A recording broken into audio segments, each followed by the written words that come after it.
नमस्कार, मैं बलवान सिंह। इस वीडियो में आप कक्षा 7वीं की इतिहास की पाठ्य पुस्तक हमारे अतीत 2 के 10वें अध्याय 18वीं शताब्दी में नए राजनीतिक गठन का अध्ययन करेंगे। इसका एक भाग जो है पहले करवाया जा चुका है और इससे अगला भाग जो है वो इस वीडियो में करवाया जा रहा है। शुरू करते हैं। सिख, इससे पहले दूसरे जो राज्यों का गठन बताया था किस प्रकार से हुआ था, अब हम बता रहे हैं कि उससे आगे। तो सिख 17वीं शताब्दी के दौरान सिख एक राजनीतिक समुदाय के रूप में गठित हो गए। इससे पंजाब के क्षेत्रीय राज्य निर्माण को बढ़ावा मिला। गुरु गोविंद सिंह ने 1699 में खालसा पंथ की स्थापना से पूर्व और उसके पश्चात राजपूत व मुगल शासकों के खिलाफ कई लड़ाइयां लड़ी। 1708 में गुरु गोविंद सिंह की मृत्यु के बाद बंदा बहादुर के नेतृत्व में खालसा ने मुगल सत्ता के खिलाफ विद्रोह किए। उन्होंने बाबा गुरु नानक और गुरु गोविंद सिंह के नामों वाले सिक्के गढ़कर अपने शासन को सार्वभौम बताया।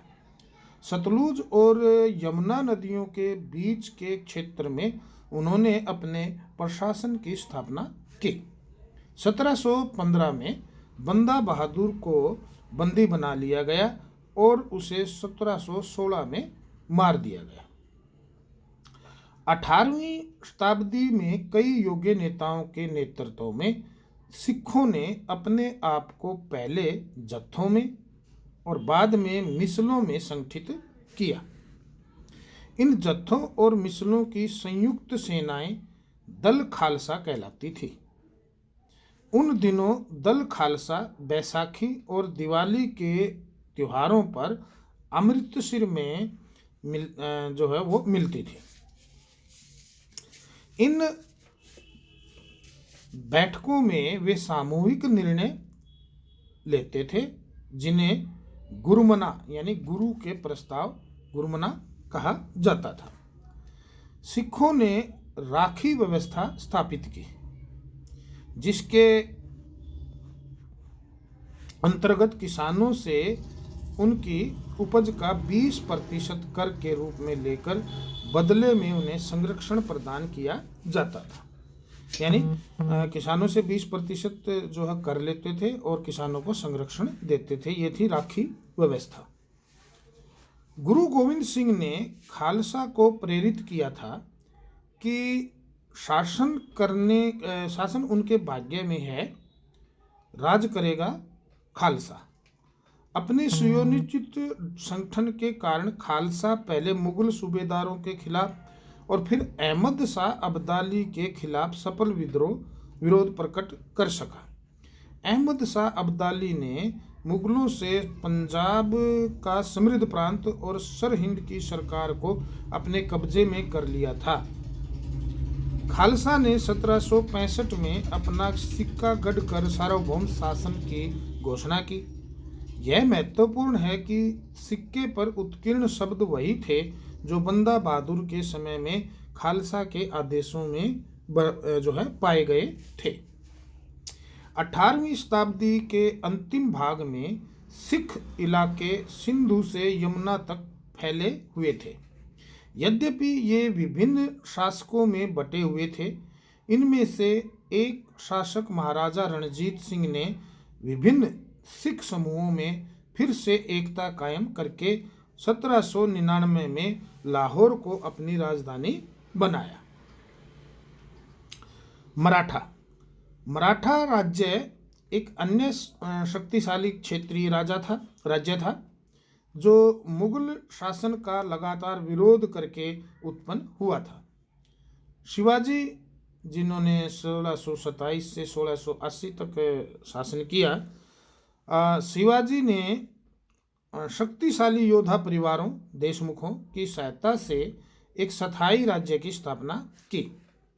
अत्यंत गतिशील कृषक पशुचारक कुणबी मराठों की सेना के मुख्य आधार बन गए।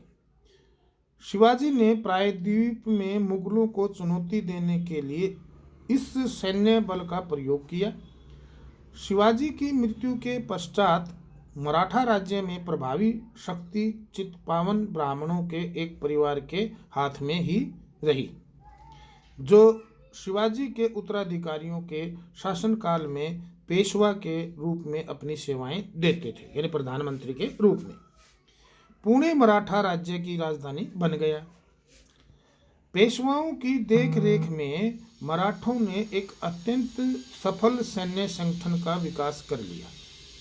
उनकी सफलता का रहस्य यह था कि वे मुगलों के किलाबंद इलाकों से टक्कर न लेते हुए उनके पास से चुपचाप निकलकर शहरों कस्बों पर हमला बोलते थे और मुगल सेना से ऐसे मैदानी इलाकों में मुठभेड़ लेते थे जहां रसद पाने और कुम्मक आने के रास्ते आसानी से रोके जा सकते थे। रसद यानी जो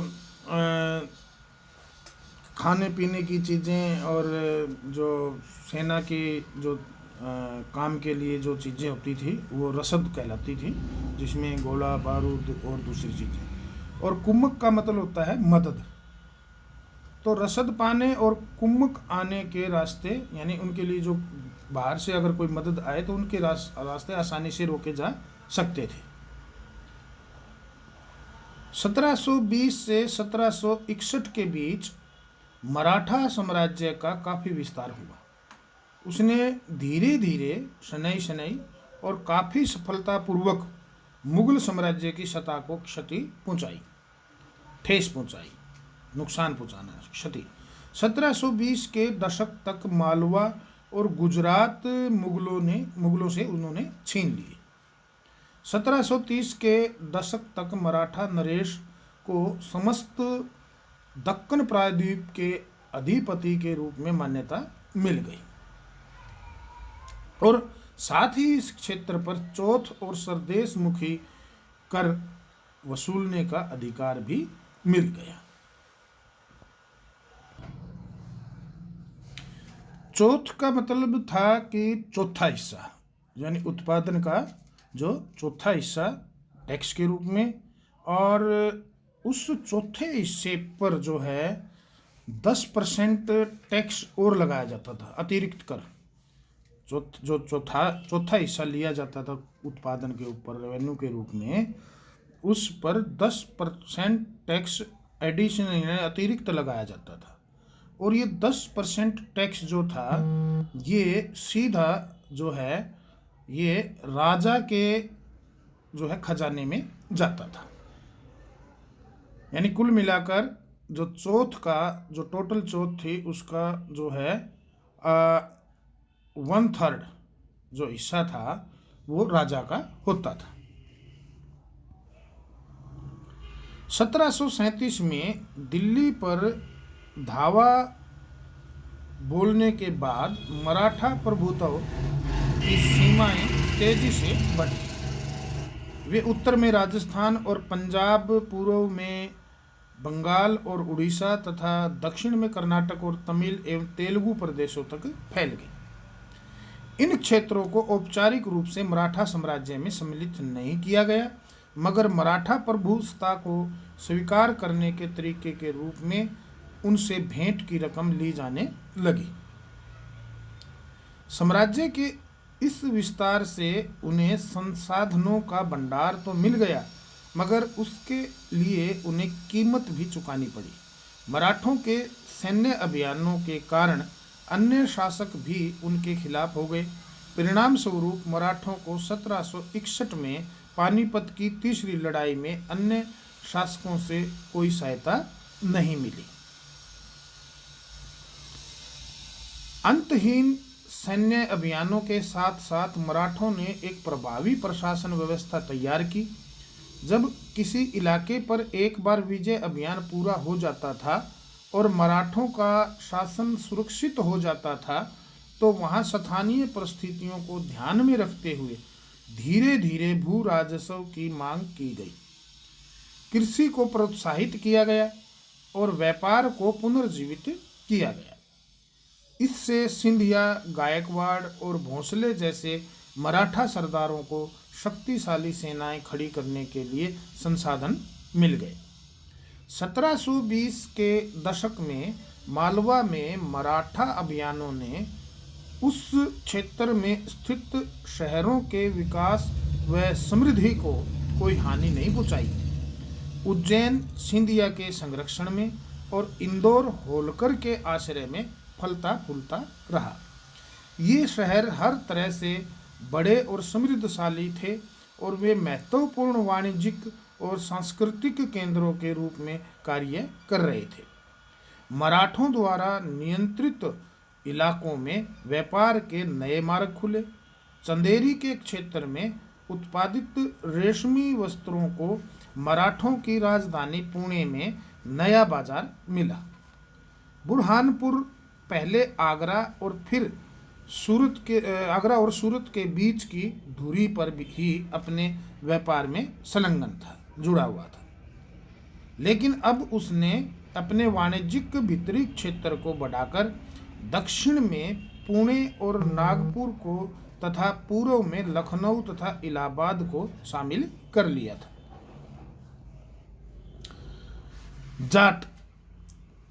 जाट राज्य। अन्य राज्यों की तरह जाटों ने भी 17वीं और 18वीं शताब्दियों में अपनी सत्ता सुदृढ़ की। अपने नेता चूड़ामन के नेतृत्व में उन्होंने दिल्ली के पश्चिम में स्थित क्षेत्रों पर अपना नियंत्रण कर लिया। 1680 के दशक तक आते आते उनका प्रभुत्व दिल्ली और आगरा के दो शाही शहरों के बीच के क्षेत्र पर होना शुरू हो गया।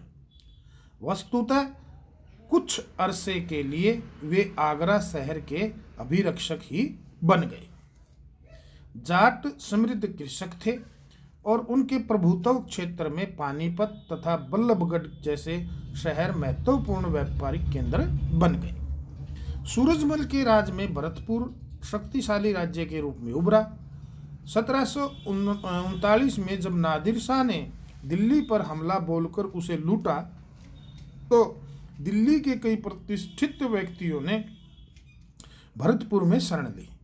नादिर शाह के पुत्र जवाहिर शाह के पास 30,000 सैनिक थे। उसने 20,000 अन्य सैनिक मराठाओं से लिए, 15,000 सैनिक सिखों से लिए और इन सब के बलबूते पर वह मुगलों से लड़ा। जहां भरतपुर का किला काफ़ी हद तक पारंपरिक शैली में बनाया गया, वहीं दीग में जाटों ने अंबर और आगरा की शैलियों का समन्वय करते हुए एक विशाल बाग महल बनवाया।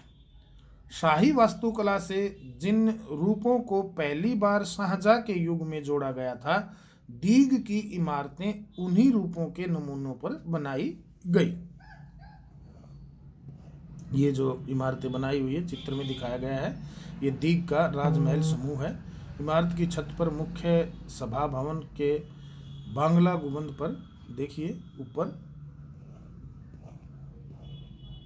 तो ये पाठ इतना ही था। इसमें एक ये अन्यत्र एक कॉलम दिया हुआ है, फ्रांसीसी क्रांति, ये भी मैं पढ़ देता हूँ। 18वीं शताब्दी में भारत की विभिन्न राज्य व्यवस्थाओं में जनसाधारण को अपनी अपनी सरकारों के कार्य में हिस्सा लेने का अधिकार नहीं था। ऐसी स्थिति पश्चिमी दुनिया में 18वीं शताब्दी के आखिरी दशकों तक बनी हुई थी। अमेरिकी जो 1776 से 1781 और फ्रांसीसी क्रांतियों ने जो फ्रांसीसी क्रांति 1789 से 1794 ने इस स्थिति को और साथ साथ अभिजात वर्ग के सामाजिक व राजनीतिक प्राधिकारों को चुनौती दी। फ्रांसीसी क्रांति के दौरान मध्य वर्गों, किसानों और शिल्पकारों ने पादरीगण और अभिजातों के विशेषाधिकारों के खिलाफ लड़ाई लड़ी। उनका मानना था कि समाज में किसी भी समूह के जन्मसिद्ध प्राधिकार नहीं होने चाहिए, बल्कि लोगों की सामाजिक स्थिति योग्यता पर निर्भर करनी चाहिए। फ्रांसीसी क्रांति के दार्शनिकों ने यह सुझाया कि सभी के लिए समान कानून और समान अवसर होने चाहिए।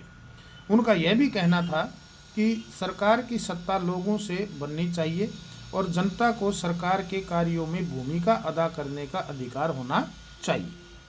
फ्रांसीसी और अमेरिकी क्रांतियों जैसे आंदोलनों ने धीरे धीरे प्रजाओं को नागरिकों में बदल डाला। नागरिकता, राष्ट्रीय राज्य एवं लोकतांत्रिक अधिकारों के विचारों ने भारत में 19वीं शताब्दी के अंतिम दशकों में जड़ पकड़ी। तो इस पाठ में इतना ही था। इसको हमने 2 भागों में बताया है। आप दोनों भागों को अच्छी तरह से सुने, समझें और फिर इससे संबंधित प्रश्नों के उत्तर दें। धन्यवाद।